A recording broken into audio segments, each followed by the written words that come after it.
যারা ভগবানের প্রকৃত ভক্ত হয় তারা ভগবানের কাছে কোনোদিন সোনা দানা টাকা পয়সা কিছুই চায় না।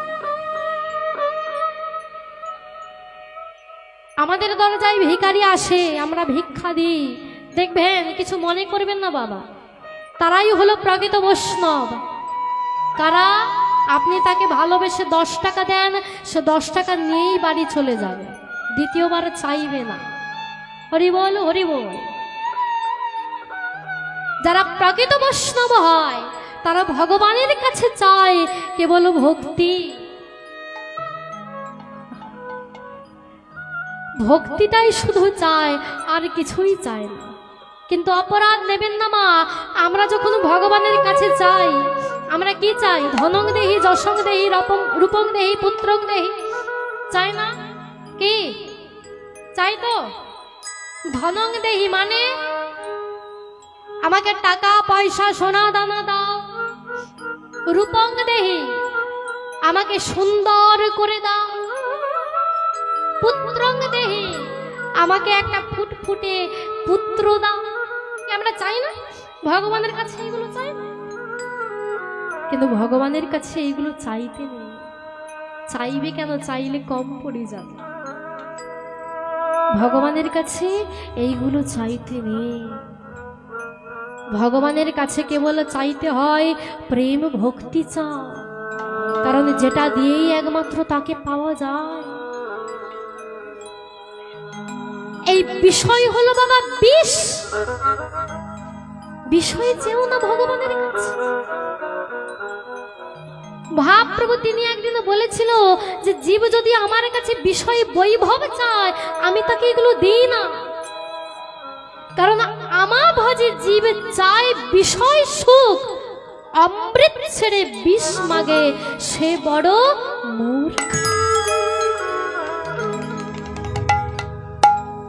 জীব আমাকে ভজনা করে জীব বিষয় বৈভব চায়, কিন্তু আমি তো তাকে এগুলো দিই না, কারণ আমি তো জানি জীব তো মূর্খ, কিন্তু আমি তো জ্ঞানী, আমি তো বিজ্ঞ, আমি তো জানি যে কোনটা চাইলে ওর মঙ্গল হবে। তাই জীব মূর্খ, আমি বিজ্ঞ, ওকে বিষয় কেন দেব? সচরণামৃত দিয়ে আমি বিষয় ভুলাইব।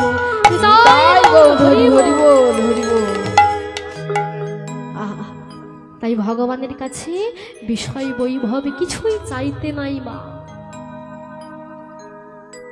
ভক্তি দিয়েই তাকে পাওয়া যায়। ভক্ত প্রহ্লাদের নাম আপনারা শুনেছিলেন? 5 বছরের ছোট্ট শিশু ভক্ত প্রহ্লাদ ভগবানকে ডেকেছিল, ভগবান তার ডাকে নেমে এসেছিল। ভগবান বলেছিল প্রহ্লাদ তুই আমার কাছে কিছু চাও। প্রহ্লাদ করজোরে বলেছিল প্রভু আমি তোমার কাছে কিছুই চাই। বলে চা, তথাপিও চা না আমার কাছে। এই প্রহ্লাদ, প্রহ্লাদ তুই তুই আমার এই ভগবানের সিংহাসন চাস? বল আমি সেটাও তোকে দিই। তুই ভগবান হতে চাস? আমি সেটাও তোকে দিয়ে দেবো। বল তুই আমার কাছে কিছু চা। প্রহ্লাদ ভগবানের চরণ দুখানা জড়িয়ে ধরে বলেছিল প্রভু তুমি আমায় এই বস্তু দাও, তুমি আমায় এইটুকু কৃপা করো যেন জন্মে জন্মে তোমার চরণে আমার কিছু চাইতে ইচ্ছেই না করে। তাই গৌর হরি হরি বল, হরি বল। আমি তোমার চরণ যখন একবার পেয়ে গেছি আর যেন আমি কিছুই না চাই, কারণ তোমার চরণ ধরবার জন্যই তো আমার এত কিছু। তোমার চরণ যখন আমি পেয়ে গেছি আর বাহ্যিক জগতের আর এত সবের কিছু প্রয়োজন আছে কি? কিছুই প্রয়োজন নাই। এমন একজন ভক্ত সুরদাস, এত সুন্দর তিনি গানের সৃষ্টি করে গেছেন। সুরদাসের কাছে একদিন ভগবান নেমে এসেছিল। সুরদাস যিনি কিনা অন্ধ ছিল বাবা, একদিন কুয়োর মধ্যে পড়ে গিয়েছে অন্ধ ব্যক্তি সুরদাস, আর কুয়োর মধ্যে পড়ে ভগবানকে ডাকছে প্রভু তুমি একবার এসো। ভগবান সুরদাসের ডাকে যেই না এসছে সঙ্গে সঙ্গে ভগবান কি করেছে? সুরদাসের নয়নটা ফিরিয়ে দিয়েছে।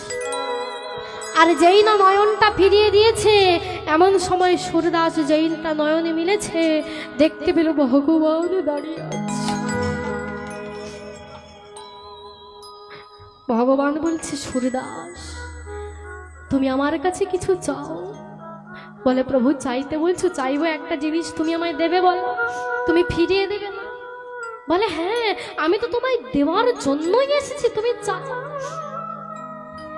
সুরদাস কি চেয়েছিল জানো? সুরদাস করজোরে বলেছিল, প্রভু যে নয়নটা তুমি আমায় ফিরিয়ে দিয়েছ, সেই নয়নটা তুমি আমার অন্ধ করে দাও। হরি হরি বল, হরি বল। কারণ প্রথম নয়নে মিলেই আমি তোমায় দেখেছি, আর আমার নয়নটা যদি খোলা থাকে, আমি এই বাহ্যিক জগতের দৃশ্য আমি আর দেখতে চাই না। তাই আমি তোমায় দেখেছি, এবার তুমি আমার নয়নটা অন্ধ। দেখুন মা, এটাই হলো ভক্তির চাওয়া। ভক্ত কোনোদিন আন বাঞ্ছা করে না। ভক্ত যদি ক্রায় মনে কোনো বাঞ্ছা করে, ভগবানের সাধ্য নাই সেই বাঞ্ছা নাহিস পুরে। তবে বাসনাটা ভক্তির মতোই হতে হবে, ভক্ত হতে হবে। ভক্ত হওয়া যে বড় শক্ত, ভক্ত বললেই কিন্তু হয় না ভক্ত। রামকৃষ্ণ পরমহংসদেব এত বড় ভক্ত ছিলেন। দক্ষিণেশ্বরের ঠাকুর আপনারা অনেকেই শুনেছেন। রামকৃষ্ণ পরমহংসদেব কার ভক্ত ছিল গো?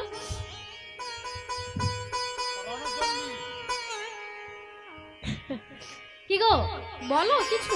রামকৃষ্ণ পরমহংসদেব কার ভক্ত ছিল? দক্ষিণেশ্বরের মন্দির কার মন্দির? জোর করে বলো। কালী মায়ের ভক্ত ছিল তো। হ্যাঁ, একদিন সেই রামকৃষ্ণ পরমহংসদেব ওই থালা ভর্তি নলেন গুড়ের সন্দেশ তৈরি করেছে। মায়ের ভক্ত তো, তাই থালা ভর্তি নলেন গুড়ের সন্দেশ তৈরি করে মায়ের কাছে গিয়ে বলছে, বেটি এই বেটি দেখ, আমি তোর জন্য কত সুন্দর নলেন গুড়ের সন্দেশ তৈরি করেছি, এই বেটি তুই খাবি না? হ্যাঁ, এই দেখ আমি তোর জন্য তৈরি করেছি, খা বেটি।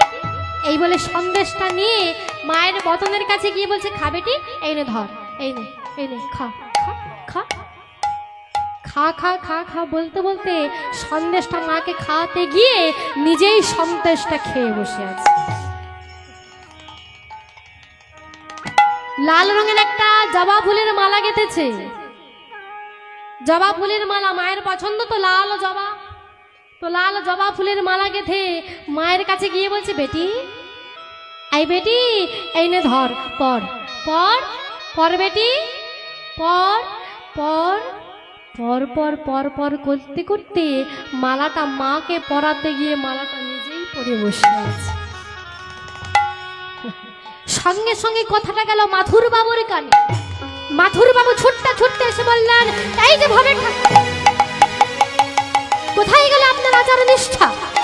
হ্যাঁ, কোথায় গেল আপনার মন্ত্রতন্ত্র? আপনি থালা ভর্তি নলেন গুড়ের সন্দেশ আপনি মাকে না খাইয়ে আপনি সব নিজেই খেয়েছেন। কোথায় গেল আপনার আচার নিষ্ঠা? কোথায় গেল মন্ত্রতন্ত্র?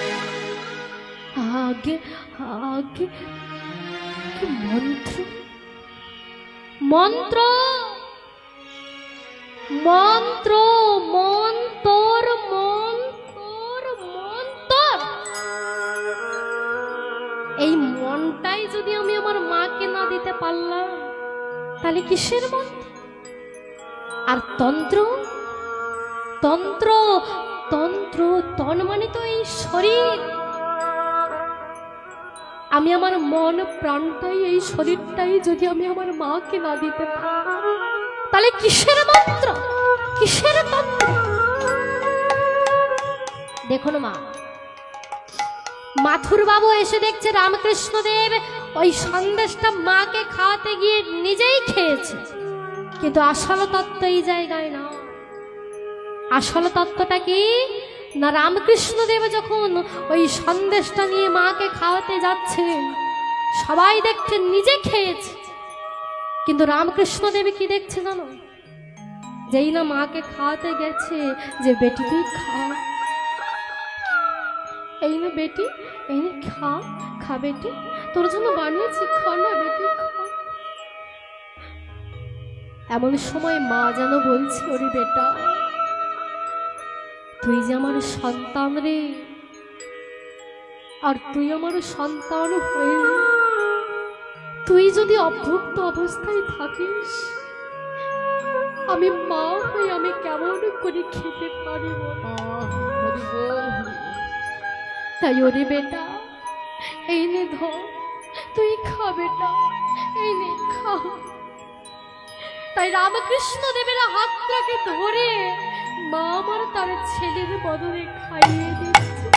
তাই গৌর হরি হরি বল, হরি বল। রামকৃষ্ণ দেব কিন্তু নিজে হাতে খাননি, মা তাকে খাইয়ে দিচ্ছে।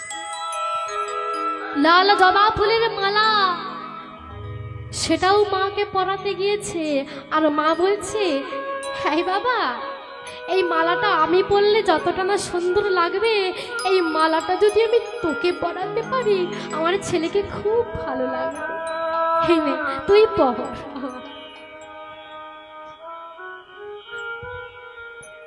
এটাই তো প্রেম, এটাই তো ভালোবাসা। দেখুন মা, হরি বল। একমাত্র ভক্তের ভক্তি জোরে একটাই সম্পদ, আর অন্য কিছু নয়, সেটা হলো একমাত্র এই নয়নের জল, প্রেম ভক্তি। হরি বল, হরি বল। ঐশ্বর্য থাকলেও চলবে না মা, কারণ ঐশ্বর্য তো ছিল ওই দুর্যোধনের ঘরে, ছিল না? কি গো, হ্যাঁ, ঐশ্বর্য ছিল তো দুর্যোধনের, অগাধ ঐশ্বর্য। শাস্ত্রী কি বলেছে জানো? ঐশ্বর্যে মেলে না কৃষ্ণ, মেলে ভক্তি জ্ঞানে। ঐশ্বর্য যদি মিলিত কৃষ্ণ, তাহলে পেত না বিদুর, পেত রাজা দুর্যোধন।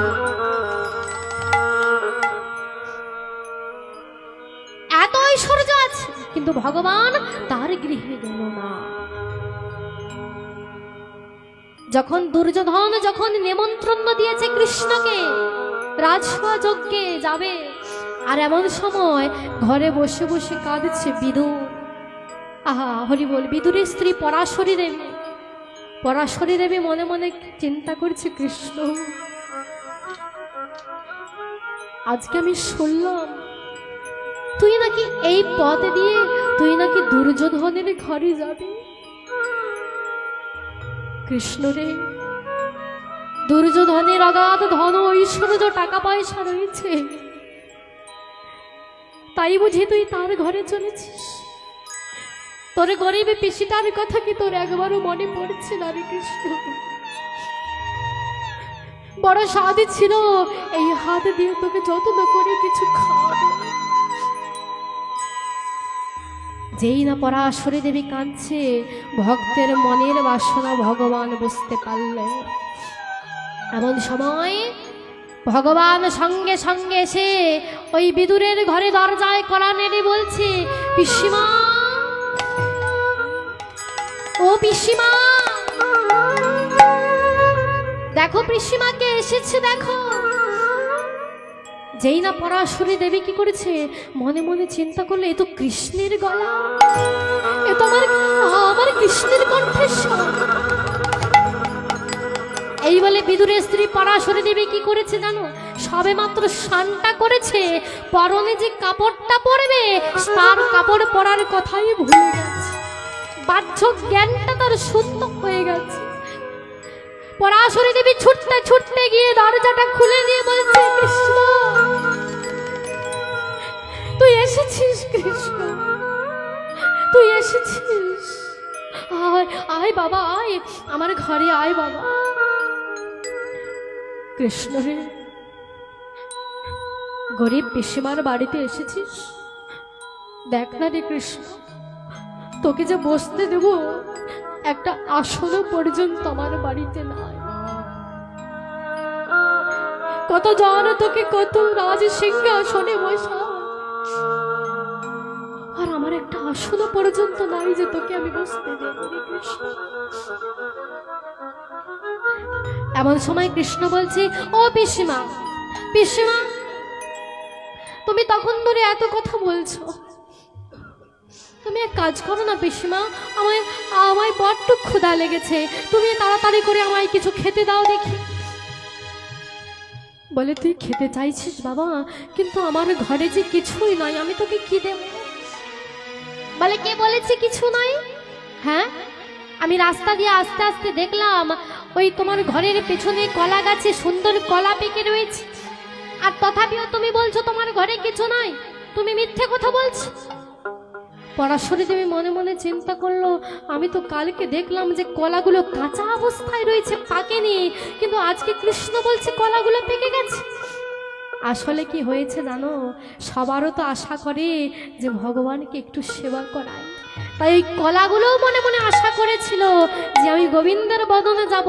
দেখুন সেই কলাগুলো কাঁচা অবস্থায় ছিল, সেই কলাগুলোও কিনা পেকে গেল।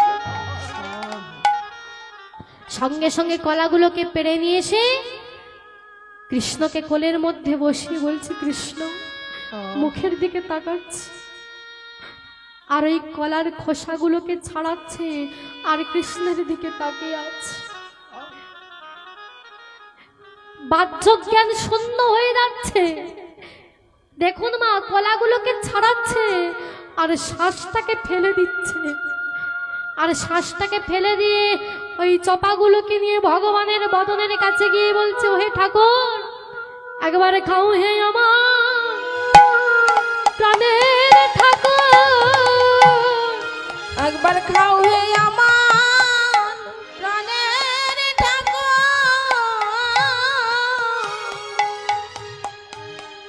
একবারে খাও হে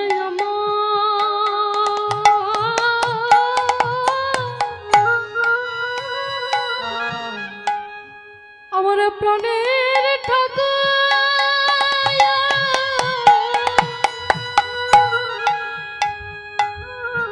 একেবারে খাও রে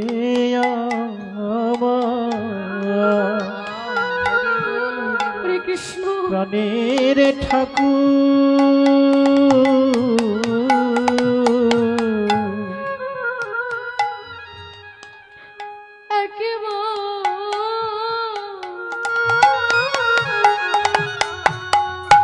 একবারে খাও হে আমার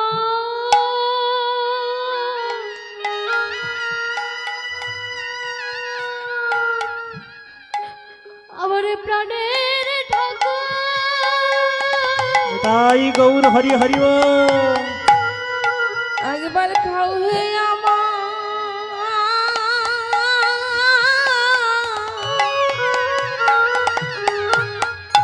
আমার প্রাণের ঠাকুর।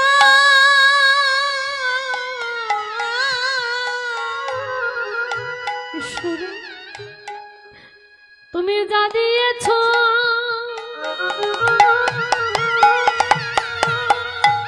আমি তাই দিয়েছি, একবারে খাও হে আমার প্রাণের ঠাকুর। তুমি যদি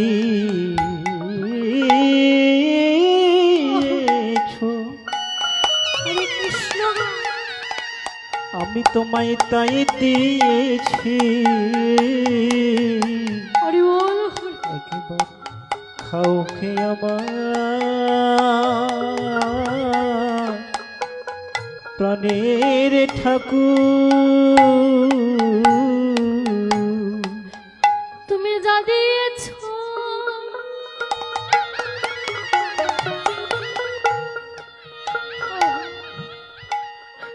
আমি তাই দিয়েছি। হরি বল হরি বল। একবারে খাও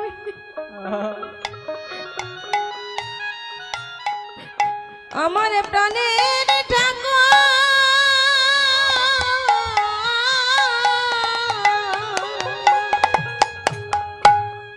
যদি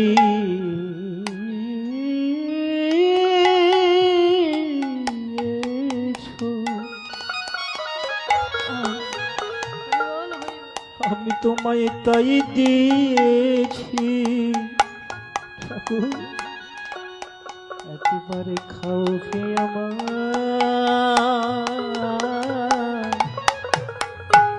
আমার প্রাণের প্রাণের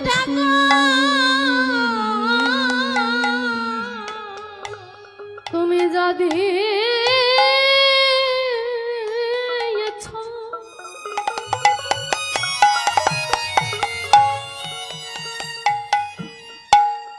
আমি তাই দিয়েছি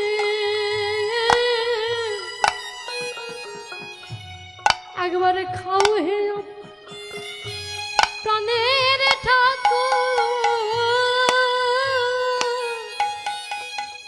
তুমি যদি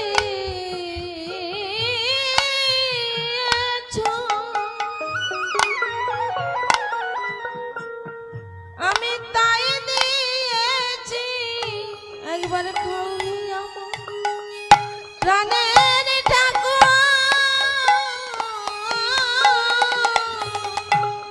তুমি যা দিয়েছ আমি তাই দিয়েছি তুমি কৃপা করে গ্রহণ করো যা দিয়েছ তাই দিয়েছি তুমি কৃপা করে গ্রহণ করো তুমি যা দিয়েছ তাই দিয়েছি একবার কৃপা করে গ্রহণ করো যা দিয়েছো তাই দিয়েছি একবার কৃপা তুমি কৃপা করে গ্রহণ করো তুমি যা দিয়েছ তাই দিয়েছি এবার কৃপা করে গ্রহণ করো তুমি যা দিয়েছ তাই দিয়েছি এবার কৃপা করে গ্রহণ করো তুমি যা দিয়েছ তাই দিয়েছি এবার কৃপা করে গ্রহণ করো যা দিয়েছো তাই দিয়েছি তুমি কৃপা করে গ্রহণ করো যা দিয়েছো তাই দিয়েছি একবার খাওয়াই আমার প্রাণের ঠাকুর